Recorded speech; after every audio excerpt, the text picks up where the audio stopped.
पिछले 24 घंटे में 30,317 नए मामले सामने आए। पिछले 24 घंटे में यूपी में 303 लोगों की मौत हो गई और लखनऊ में सबसे ज्यादा 3,125 केसेस सामने आए। 24 घंटे में लखनऊ में 34 मौतें हो गई। वहीं कानपुर में 17, गाजियाबाद में 20 लोगों की मौत हुई है। वाराणसी में 15, प्रयागराज में 7 लोगों की कोरोना की वजह से मौत हो गई। कानपुर में 1,514 नए मामले सामने आए। वहीं मुरादाबाद में भी हालात लगातार बिगड़ते जा रहे हैं। यहाँ पर 763 नए मामले मिले हैं और वाराणसी में 1,497 केसेस मिले। मेरठ में 1,236 नए मामले सामने आए। गौतम बुद्ध नगर में 1,470, गाजियाबाद में 1,204 नए मामले सामने आए हैं। प्रयागराज में 1,274 और मुजफ्फरनगर में 322 नए केसेस दर्ज किए गए हैं। तो लगातार कोरोना का संक्रमण यूपी में बढ़ता हुआ नजर आ रहा है। तो लगातार कोरोना के मामले बढ़ते हुए नजर आ रहे हैं। आपको बता दें यूपी में पिछले 24 घंटे में 30,000 से ज्यादा मामले सामने आए। 300 से ज्यादा लोगों की मौत हो गई।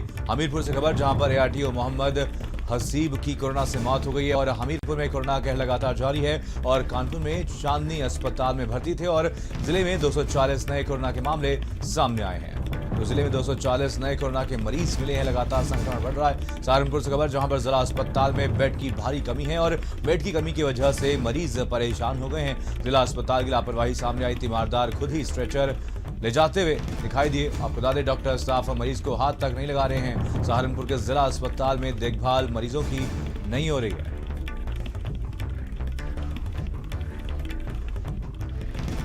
तो सहारनपुर से खबर है, जहां पर कहीं ना कहीं एक बड़ी लापरवाही अस्पताल में डॉक्टर्स की देखने को मिली है।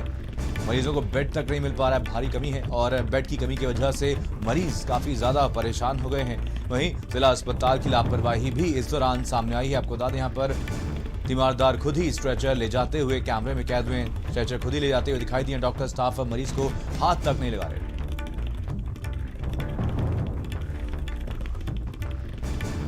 चलिए इसी खबर जानकारी के साथ हमारे संवाददाता जुड़ गए हैं। अनूप हमारे साथ लखनऊ जुड़े हैं और विवेक कानपुर से और झांसी से एसएस झा हमारे साथ हमारे संवाददाता जुड़े हैं। सबसे पहले रुक करेंगे झांसी का। एसएस झा हमारे साथ हमारे संवाददाता हैं। एसएस, यहाँ पर कहीं ना कहीं एक बहुत बड़ी लापरवाही देखने को मिल रही है। साफ तौर पर देखा जा सकता है कि कैसे अस्पतालों में बेड्स की कमी हो रही है, ऑक्सीजन की कमी हो रही है, दवाइयों की कमी हो रही है। इस वजह से लोगों को काफी दिक्कतों का सामना करना पड़ रहा है। झांसी में कैसी तस्वीरें आप देख पा रहे हैं? देखिए, झांसी की बात करें तो झांसी के मेडिकल कॉलेज में 250 से अधिक बेड हैं, लेकिन सारे भर चुके हैं। लेकिन बात यहाँ आती है कि डॉक्टर मरीजों को देख नहीं रहा है। अगर डॉक्टर मरीजों को देखे तो कहीं ना कहीं मरीज ठीक हो। तमाम लोगों का यही आरोप है, तमाम उनके तीमारदार हैं, वो कहते हैं डॉक्टर देखते नहीं है। तमाम इंजेक्शन है जो अगर 661 का इंजेक्शन है 50,000 में मिल रहा है, कहीं नहीं कालाबाजारी चल रही है। लेकिन जिलाधिकारी बड़े दावे कर रहे हैं कि हमें झांसी में ऑक्सीजन मिल रहा है, ठीक चल रहा है। ऑक्सीजन की बात करें तो ऑक्सीजन पर्याप्त है, लेकिन झांसी में प्राइवेट नर्सिंग होम है, वहाँ पर ऑक्सीजन की किल्लत बनी हुई है। जो मरीज है, मरीज के तीमारदार से ऑक्सीजन मंगाई जा रही है और जिस तरह की ऑक्सीजन 500 रुपये मिलती थी, आज 2,000 रुपये मिल रही है। तो कहीं ना कहीं लोग परेशान है। जो उनके परिवार के लोग हैं, कर्जा लेके अपने मरीज का इलाज करा रहे हैं। जी बिल्कुल। तो साफ तौर पर देखा जा सकता है कि कैसे यहाँ पर कालाबाजारी ऑक्सीजन की हो रही है और इस वजह से मरीजों को काफी दिक्कतों का सामना करना पड़ रहा है। विवेक, कानपुर की अगर बात की जाए तो जैसा कि यहाँ पर एसएस झा ने बताया, कहीं ना कहीं कालाबाजारी की वजह से ऑक्सीजन के प्राइसेस काफी ज्यादा बढ़ गए हैं। कानपुर में भी क्या यही हालात बने हुए हैं? मनीष, कालाबाजारी को लेकर रोज कोई ना कोई नई शिकायत आ रही है, जिसके चलते कल पुलिस ने खाकी वर्दी में जाकर वहां पर जो है कुछ लोगों को पकड़ा है और उनके ऊपर रासुका जैसी धाराएं लगाई जा रही है। लेकिन इसके बावजूद यहाँ पर कालाबाजारी का नाम नहीं ले रही। कई केस ऐसे निकल कर आए, चाहे वो हॉलेट हॉस्पिटल के हों, कि आधा इंजेक्शन लगाया जा रहा था और आधा बेचा जा रहा था।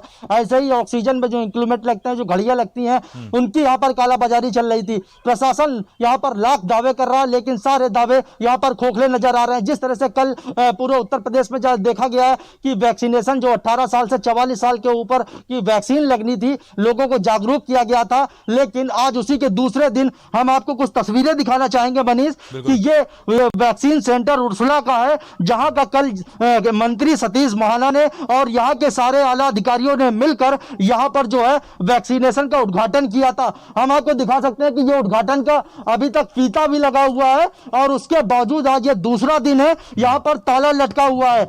यहां पर कई वैक्सीन लगवाने के लिए लॉकडाउन जैसी स्थिति में लोग दूर दूर से आ रहे हैं और यहां से सिर्फ मायूस होकर यहां से वापस जा रहे हैं। तो ये स्थितियां कानपुर की हैं ना, कानपुर में कहीं पे यहां पर बेड है, ऑक्सीजन की भी किल्लत बरकरार है। और हॉस्पिटल या मेडिकल स्टोर की बात करें तो वहां मेला ऐसा लगा हुआ है, ऑक्सीजन आ तो रही है लेकिन यहां पे जितनी मात्रा में होनी चाहिए उतनी मात्रा में नहीं है। लोग सुबह से लेकर शाम तक यहां लाइनों में खड़े रहते हैं, जिसका भारत समाचार रोज तस्वीरें दिखा रहा है। आज 25 दिन हो गए लेकिन कहीं ना कहीं सारे यहां पर जितने भी दावे हैं वो कागजों पर ऑक्सीजन बह रही है लेकिन यहां के लोगों को जो है ऑक्सीजन नहीं मिल पा रही है। मनीष, बिल्कुल बिल्कुल। अनूप भी हमारे साथ, हमारे संवाददाता लखनऊ से जुड़ गए हैं। अनूप, जैसा कि यहाँ पर विवेक ने कहा, कहीं ना कहीं एक बहुत बड़ी लापरवाही साफ तौर पर अधिकारियों की तरफ से देखने को मिल रही है। तमाम दावे, बड़े बड़े दावे यहाँ पर अधिकारियों की तरफ से किए जा रहे हैं लेकिन जमीनी हकीकत कुछ और ही है।